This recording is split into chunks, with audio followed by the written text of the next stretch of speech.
எல்லாருக்கும் வணக்கம். நம்மளோட டேஸ்டி டு ஹெல்த்தி நிகழ்ச்சியில் வந்து தினம் தினம் நம்ம புது புது வெரைட்டியான டிஷ்ஷஸ் பார்த்துட்ருக்கோம். அதே மாதிரி இன்றைக்கி பார்க்க போகிறதும் வந்து ஒரு டிஃப்ரெண்ட்டான டேஸ்டியான வெரைட்டி தான் பார்க்க போகிறோம். அது வந்து என்னென்னா ஃபிக் ஸ்மூதி. ஃபஸ்ட்டு தேவையான பொருட்கள் என்னென்னு பார்த்துடலாம். அத்திப்பழம், பப்பாளி, நேந்திரம் பழம், ஃப்ளாக்ஸ் சீட்ஸ், தேங்காய்பால், தேன், நட்ஸ். இப்போ நம்ம பொதுவாகவே வந்து ரத்தத்தில் இருக்கிற அழுக்கு, கிருமி இந்த மாதிரி இதெல்லாம் வந்து சுத்தப்படுத்துறது, அதே மாதிரி வந்து ரத்தம் அதிகமாக ஊறணும் அப்படிங்கிற மாதிரி இதில் வந்து நம்ம அத்திப்பழம் ரெகுலராக நம்ம டயட்டில் சேர்த்திக்கலாம். அதை வந்து நம்ம ஜூஸாவோ இல்லை ட்ரைட் ஃப்ரூட்டாவோ எப்படி வேணால் எடுத்துக்கலாம். இல்லை இந்த மாதிரி டிஃப்ரெண்ட்டாக ஒரு ஸ்மூதி கூட நம்ம எடுத்துக்கலாம்.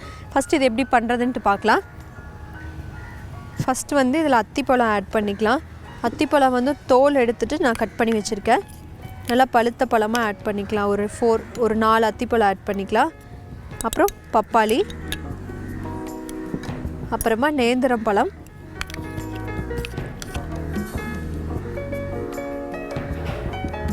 தேங்காய்பால், கொஞ்சமாக ஃப்ளாக்ஸ் சீட்ஸ். இப்போ ஃப்ளாக்ஸ் சீட்ஸ் வந்து பார்த்திங்கன்னா நம்ம பொதுவாகவே வந்து நம்ம டயட்டில் எடுத்துக்க வேண்டிய ஒரு முக்கியமான ஒரு சீடு. இப்போ இது வந்து நீங்கள் குழந்தைங்களுக்கு கொடுக்கும்போது ராவா அப்படியே கொடுத்தீங்கன்னா சாப்பிட மாட்டாங்க. அப்போ வந்து நீங்கள் என்ன பண்ணலான்னா இந்த மாதிரி ஸ்மூதி, ஜூஸஸ் இதிலெல்லாம் வந்து 1 ஸ்பூன் அளவு மட்டும் நீங்கள் கொடுத்தீங்கன்னா போதும். நல்லது அப்படிங்கிறதுக்காக நம்ம நிறையா கொடுக்கணுன்னு அவசியம் இல்லை.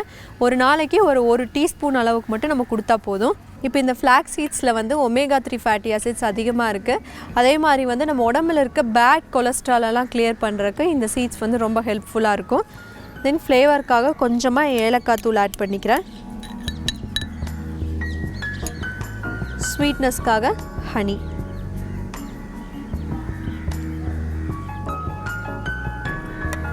இப்போ நம்ம அத்திப்பழம் ஆட் பண்ணியிருக்கங்காட்டி அதுலேயே கொஞ்சமாக ஸ்வீட்னஸ் இருக்கும். நம்ம தேவைன்னா ஹனி நிறையா ஆட் பண்ணிக்கலாம். இப்போ இதை வந்து நல்லா மிக்சியில் பிளெண்ட் பண்ணிடுறேன்.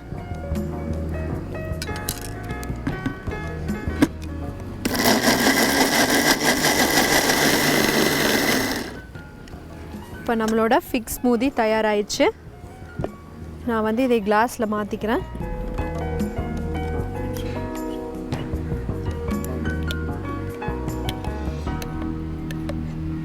இப்போ இது வந்து நீங்கள் ஸ்பூனில் எடுத்து சாப்பிட்ற மாதிரி கொஞ்சம் கெட்டியாக தான் இருக்கும். ஸ்மூதி டைப்பில் இப்போ இது ரெடி ஆயிடுச்சு. இப்போ இதில் வந்து நம்ம பைனாப்பிள் பிடிக்கும்னா நம்ம பைனாப்பிள் ஆட் பண்ணிக்கலாம். இப்போ நம்மளோட ஸ்மூதி வந்து ரெடி ஆயிடுச்சு. இதில் மேலே வந்து கார்னிஷிங்காக நட்ஸ் ஆட் பண்ணிக்கலாம்.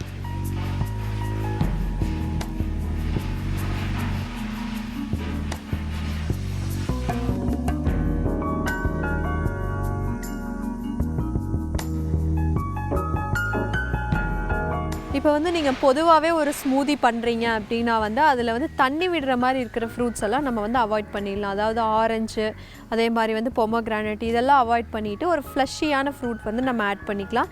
கண்டிப்பாக இந்த ஃபிக் ஸ்மூதி நீங்களும் உங்கள் வீட்டில் ட்ரை பண்ணி பாருங்கள்.